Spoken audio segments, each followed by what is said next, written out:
mean something like me.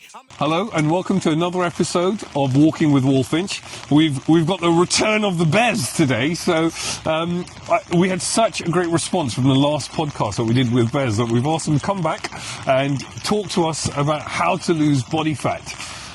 Over to you, Bez. How are you? Thank you for joining. Yeah, not too bad. Thank you for having me back. So how to lose body fat? I mean, I'd say one of the biggest issues we usually face is that people try and lose body fat really quickly and aggressively.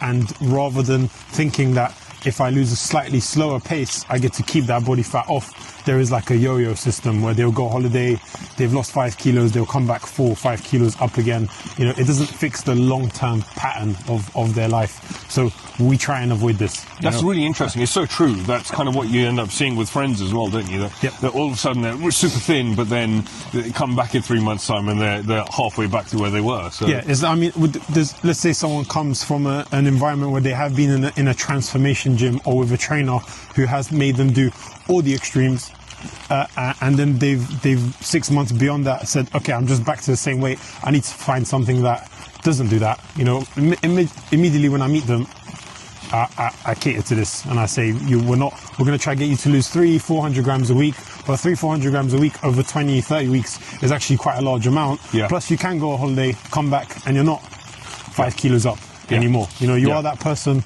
long term, not just in your moment of motivation. Yeah, that's true. You're not just there in the first quarter of the year. And exactly. And extremes is a big word because, you know, social media right now is full of keto dieting, intermittent fasting, carnivore dieting, doing 800 calorie diets, etc., which creates other problems. We spoke last time about menopause, hormone count. All of these things contribute negatively to someone having good hormones or balanced hormones. So we don't want that, you know, especially if you're catering to someone who's 50, 60 years old. They're much more sensitive to having issues with their testosterone count or with their estrogen count. So we need to avoid this at all costs. It's literally one of the first sentences I bring up when I meet someone. Nice. So you talk me through this. So you meet someone, you know, I don't know, anyone between mid-40s, mid-60s at the gym. Their key thing is they want to lose body fat. Yep. So what would they have to do? So if they said, look, I don't know, I want to lose 5, 10, 20 kilos over the next 6 months, year, or whatever it is. Yep. What kind of program would that person be doing on their own? What sort of exercises, diet? So number one is movement. They have to move. They have to hydrate, which I brought up last time. They have to eat quality foods.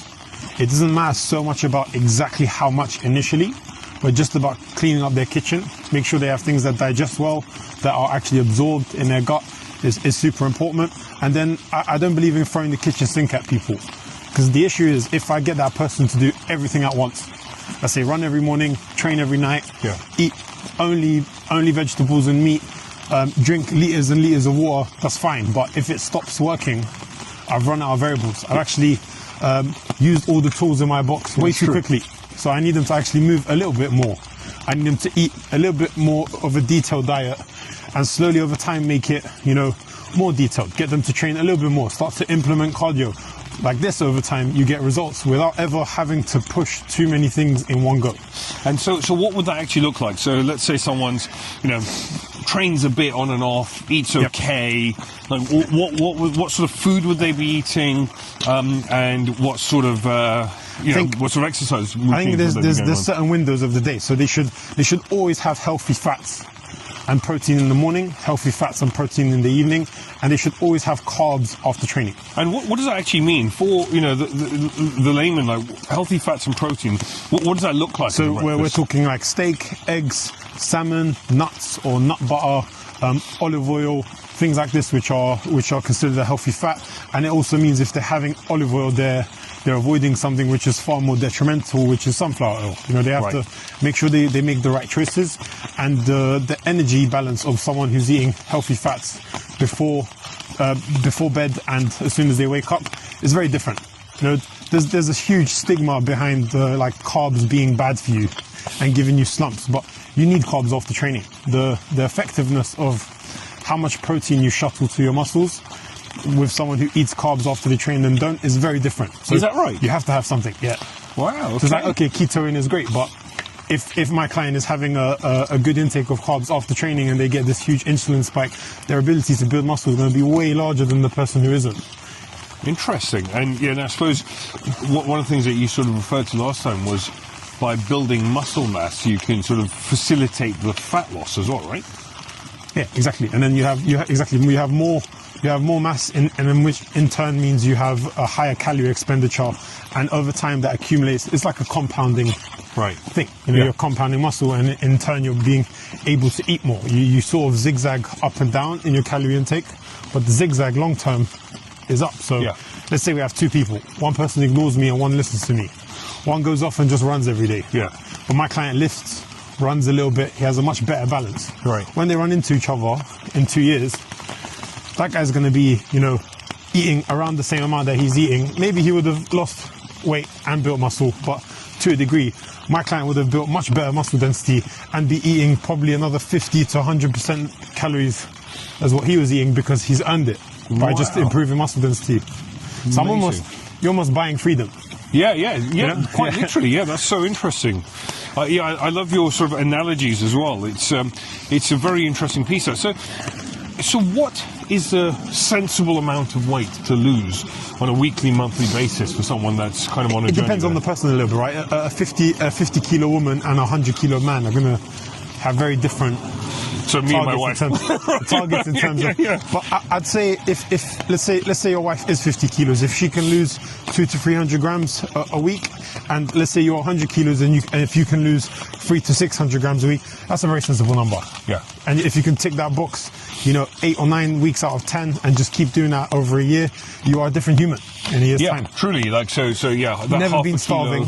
Never had a terrible sleep or very, very high stress levels. Yeah. You've dealt with your day-to-day life, your business, your family. Yeah. But you've also got a really good end product at the end. And what about that sleep factor? I mean, you hear and you read so much about this, how sleep is important. But why is that? And how does the kind of muscle bit sleep help? is the time where you produce some of your very main hormones. It's the time where you recover. Without sleep, your stress levels become high. I met this doctor in my country. So I'm from Kosovo originally. I go there once a year to see extended family, and he said to me, people are always so fixated with all the other things in life, but actually sleep is, outside of oxygen, the most important thing in your life. Obviously you can't have oxygen, you can't stay without oxygen for more than 2 minutes or 3 minutes if you're some diver in Thailand or wherever. But you cannot have someone who's stimulant free, not sleeping for more than 3 days. You could easily not drink water for 3 days if you tried, and you'd be alive. You could easily not have food for a week, a month, in some cases, if you're stuck on a desert island, but no one doesn't sleep. This is 100% the reset button of your hormones, of your recovery every night. It has to be a certain amount. Some people have insomnia. You can solve that to a degree.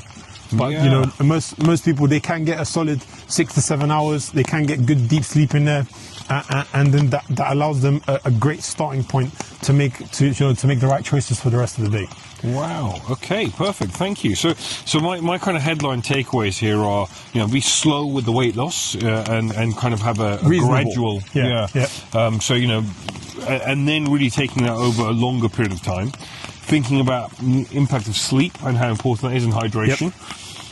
And actually, work on the muscle mass, not just the running. Yep, exactly. I have a hybrid approach. Once to have a high heart rate once a week for 30 minutes, you get all the health metrics like the improved lung capacity, the improved blood pressure that you get from cardio anyway. And then, like I said, if you can contribute 120 minutes to weightlifting, this is the perfect balance. The least time consuming. Yeah. You can give me 150 minutes. I understand some people, they have multiple things going on at the same time, but we can make it work. There's no one who doesn't watch 150 minutes of TV or series or YouTube in a week, just cut it out. Just get in the gym or on a treadmill. No, and it's really true. And I with work and the sort of madness of family life and all of that, I have often found it difficult when you end up training, sort of 8 o'clock at night or whatever. But actually, more recently, I've started doing these 6 a.m. sessions with your cousin. Yep. And And that's been quite transformative. It's quite brutal when the alarm goes off at 5:15 or whatever it is. But when you're in there and you think, great, I'm done. By 7 a.m. I'm done. I don't have to have that kind of whole guilt thing through the whole day of, I'm gotta go, you know. There's only so much that you can exchange the gym for at that time. Yeah. You know? Well, exactly. When you wake up, you have an alarm clock, you have a glass of water, maybe something quick to eat before, or a piece of fruit, and there's very little that can change. Yeah. So it's the best time of day. Phone's not going off, the kids are asleep, you know, and if I get out quietly, we're all safe, you know. I get asked about the optimal time to train all the time, and actually, technically, if you can have a certain amount of hours of hydrating and a certain amount of hours of getting quality food in, this is optimal. But my problem with that is that's not the people we're catering to. No one just wakes up and sits around till it's gym time. So I always tell our clients the most optimal time is the time you can repeat the most consistently because you've done it. Yeah. What is the point of you training at an optimal time but doing that once a week rather than being absolutely low energy at 6 a.m. but doing that 3 days a week? Yeah, and that's it. Yeah, exactly. And I think that is really true, just being realistic with it as well, you know. And I think that's kind of what I'm really hearing from everything you're saying, just being realistic, you know, not thinking about body transformation in a month, maybe it'll take 12 months, you know, maybe take 18.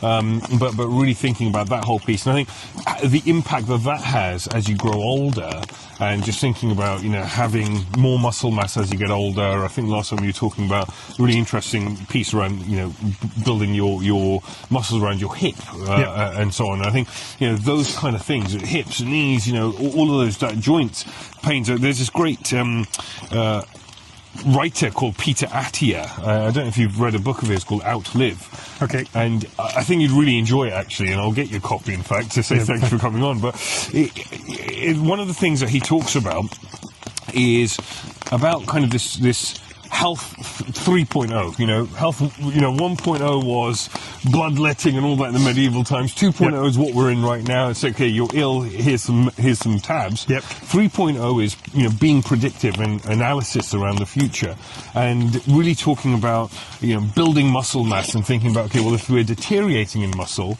how do I combat that? What do I want to live like when I'm in my 70s and 80s and 90s? Do I want to tie my shoelaces, play golf, play with the grandkids? How much muscle do I need for that, and how much do I need to tank up on now?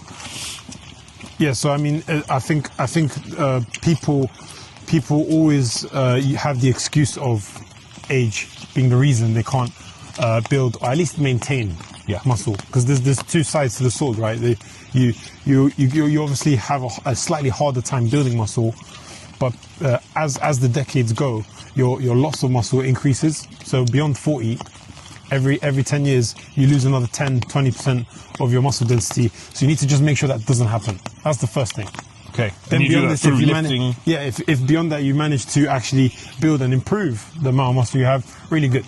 You're in such a good place to not have as many health complications. We already discussed, you know, diabetes, people have issues with lung capacity, people might fall over, hurt their elbow or their hip, which in line leads to them having less movement or doing less physical activity, less socializing, which all contributes to aging faster, right? Yeah. So, you know, there was that show called the Blue Zones. Yes. And there's many things in there that are really beneficial, you know, types of food, quality of food, interaction with other people, but all of those zones, they have movement. Yes. They might do yoga. They might play paddle. They might, you know, walk uphill for an hour a day. This is super important. You know, so I think weightlifting is the best form of movement. Yeah. Because you get the most for the least time. And time is, That's very interesting. A currency we share. But movement in general is super important for any age.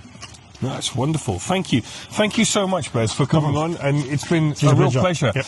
One thing I always ask everyone, as I did last time, is, you know, what's your top tip on how to, you know, have a thriving life or a business? You know, what would you say? I'd say that you balancing time is the most important thing in life. Great. Thank you so much. Take care. See you soon. And thank you for joining us on another episode of Walking with Walfinch. I hope you enjoyed listening as much as I did filming. Thank you.